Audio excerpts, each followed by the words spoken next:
So we are in Ruisrock. Lil Halima, welcome to Finland. Thank you. How has it been so far? I just came and then I went to the hotel and then I slept and then I woke up and then they drove me here and now I'm here. So I haven't had much of an experience yet. Okay, so life of an artist, I think that's how it goes usually, right? Yeah. So you were discovered through Instagram, and a lot has happened since then. So Yes. what has the journey been like? Is it been fast, crazy, or? It has been quite fast. It's crazy to think about that. Like only a year ago I released my first song. But I'm just like I will always just be chilling. So I don't know. It's been fast, but I don't know. It's weird. So since you were discovered through Instagram, so were you still like pursuing this kind of career, or what were your plans? Because I come from like a really small town, and it's not normal there to do anything that's like out of the norms, kind of. So everyone told me that music should be like my plan B, and I always wanted it to be plan A. So when they reached out to me, it was kind of like a confirmation to the people around me. I could tell my mom like, it's okay, I can do this. Like the biggest record label in the world wants to sign me, da da da. And then people started to be like, oh yeah, you can do it, you can do it. So it was more so like confirmation. So that I did go for my dream. But I was actually kind of planning on just becoming a doctor because I had good grades, but I hated studying and I hated school and I don't like sick people and I don't like needles and I don't like blood. That doesn't really sound that that's a career for you. No. So Was that your parents' more wish, or that your was just actually? more like I have good grades, so I should do this because that's what people with good grades do. Should do, yeah. But then I started doing music last year of school and then my grades went down, so yeah. So this happened then. Yes. You've said that music, or through music, you felt like you had a place on this planet, or you found your voice, so called. How did music help you, and why that feeling came through music? I think I like to say that I am a creator because I like to make things out of nothing, like make music out of silence and then make art, like paintings out of blank canvases and paint, you know?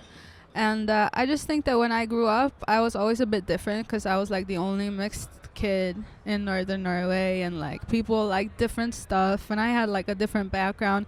And when I went home, my family was playing like hip hop and Latin music and was like had like struggles that nobody like really knew. So I just like I always like had friends and stuff. I just didn't really properly fit in. So it was kind of like what I built for myself was within the music and the arts. So it's very mine, you know. It was what I built for myself. And then I was like, no one could take it away from me. So that's why it became important to me. So it has helped you to find your voice, kind of. Yeah, Would just say. give me my purpose in a way. Yeah.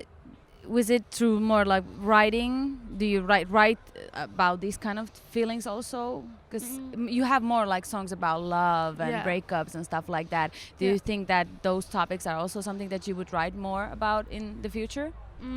I have actually now. I just finished my mixtape that will be out in autumn, and I did write about love, but now I also did write about like just different things, like different things. The mixtape's name is gonna be like Brown Girl Diary, so it will be just a mix of different things. Yeah. You said that since you grew up in a place where you were different in a Yeah. way, how you look, and being only brown girl around, do you think that has affected you in a way that, as an artist, that I said that you're going to write about those topics, but in other ways, do you think that you would probably do different things or different type of music if you didn't have Yeah. that kind of a background? I think so, yes. I did, because of the music that I grew up on, my mom and my dad both really liked R&B and hip-hop, and that they danced salsa together to Latin music. That shaped, like, my foundation. And then from the outside, I also played, like, I started playing violin when I was like 5, and I did folk music and stuff. So I think that without that background, my music would be something completely different. Yeah.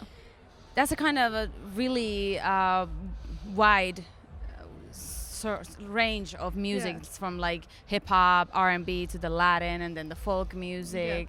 So how did you find your music or your like sound? Because that could have given you options to do lots of different things. Yeah, I think that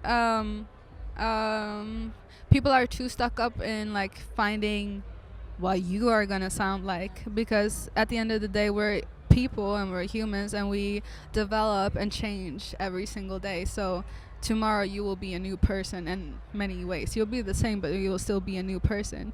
So I think that it makes sense that my music will be the same. So I'm not too stuck up in like finding my music, like my sound. More so just like make things that I think sounds cool.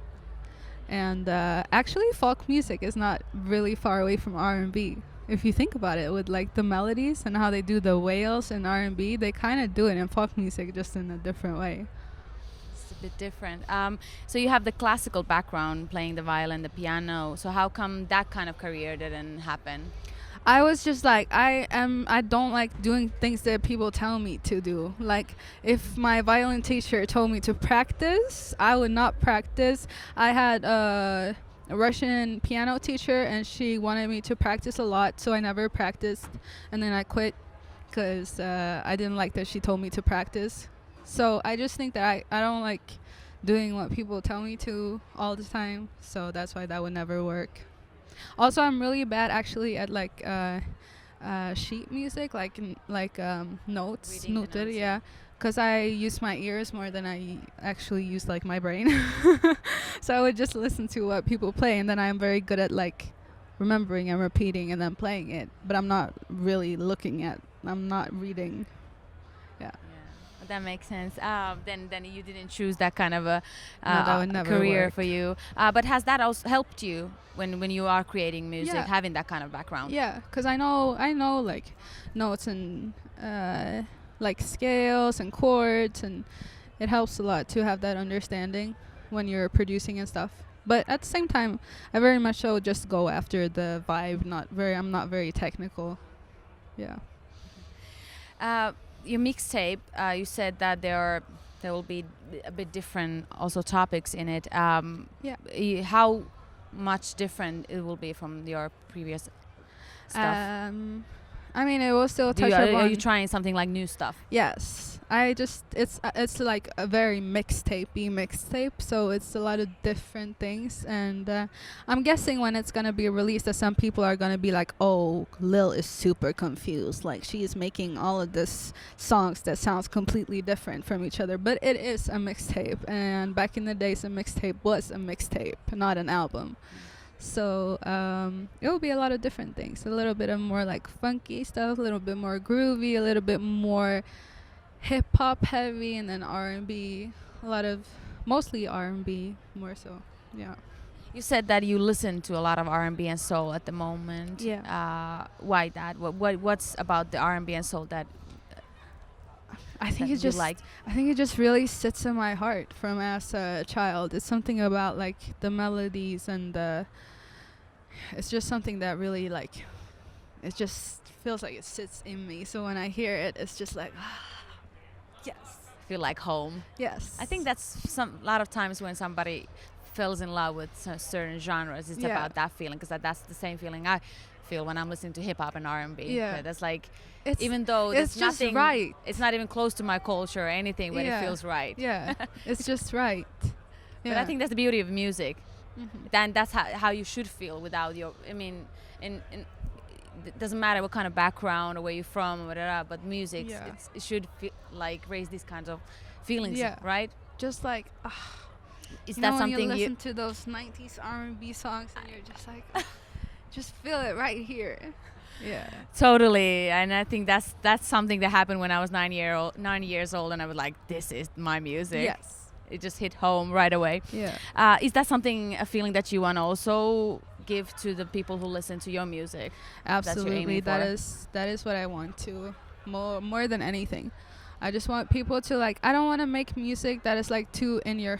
This is what I think about my music. I don't want to make music that's like very in your face. I don't want to be like, here I am, look at me, listen to me. I want to be like, I'm here in the corner. If you want to come listen to me, I know I'm cool. If you want to come listen to me, you can come and listen to me. And I think that's how people appreciate it as well. So that's my goal. Sounds good. You also, other than making music, you are a painter. Yeah. So you do different things when it comes to art. How different is it to create something like that, a painting or paint in general, and then comparing to making music? So now I'm gonna be a little bit weird, but I am quite weird actually. When I do interviews, I try to like retain myself a little bit. But I have a thing called synesthesia, which is like colors. So I see some sounds and music as colors and days and stuff. So when I make music, I'm kind of like painting a moving picture, with different patterns and colors, because that's how I see it when I hear the sounds.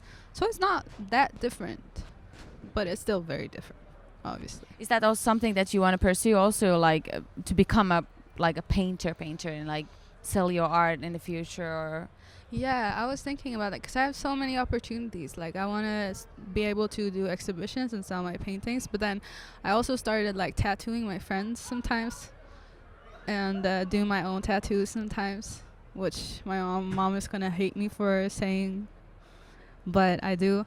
So I want to learn how to do that as well, and then I want to learn how to do acrylic nails. I just want to do everything. So you don't want to limit yourself on just focusing on one or two stuff. No. Just do everything. Right now I do music. Okay. And I will do music for the rest of my life. It's just what you focus on, because I still paint. And I'll just switch up what I spend most of my time doing. Yeah. You've also said that you are very introvert. So Yes. I'm just wondering, how does it feel to perform in front of a lot of people when you are that kind of a person? It's something changed a little while ago, because I just realized that like just something happened in my brain. I just realized that I decide, when you go on stage, you decide. And I just started visualizing me making the stage my space. And then if people are in my space, they can't really judge me, because then they can just leave, Everybody can just walk away. If they don't like my show, then you can just go. And something just clicked in my brain, and then now it feels quite comfortable actually performing. It's just like I don't care. Like if you don't like me, then you don't like me. If you like me, then you do. I will sing to the people who like listen to me. Well, I think it should be like that though, because like nobody's forced to listen to your music either live or through radio or through any of the streaming services. So why do people complain about some music if they don't like it? That's always been a kind of weird thing. Yeah, no, the people who complain about their music, or the people who complain about other people when they're not forced to be looking at them, they're just like doing toxic things to themselves. Like, so what's the next big thing you want to do? I mean, other than releasing a mixtape, hopefully. I want to do an art exhibition and then combine it with a release. So I will have a painting of what I picture the song to look like, and then headphones so you can listen to the song and look at the painting. Wow, that sounds awesome. Yeah. So is that something just an idea yet, or is it actually happening? It's just an idea. Because I want to do it properly. And then I want to be able to like send the exhibition to different cities. Without me actually being there, I have nothing to do with it. You just send the paintings and the music to different cities. And then, Sounds good. Well, thank you so much for having a conversation with me. Thank you.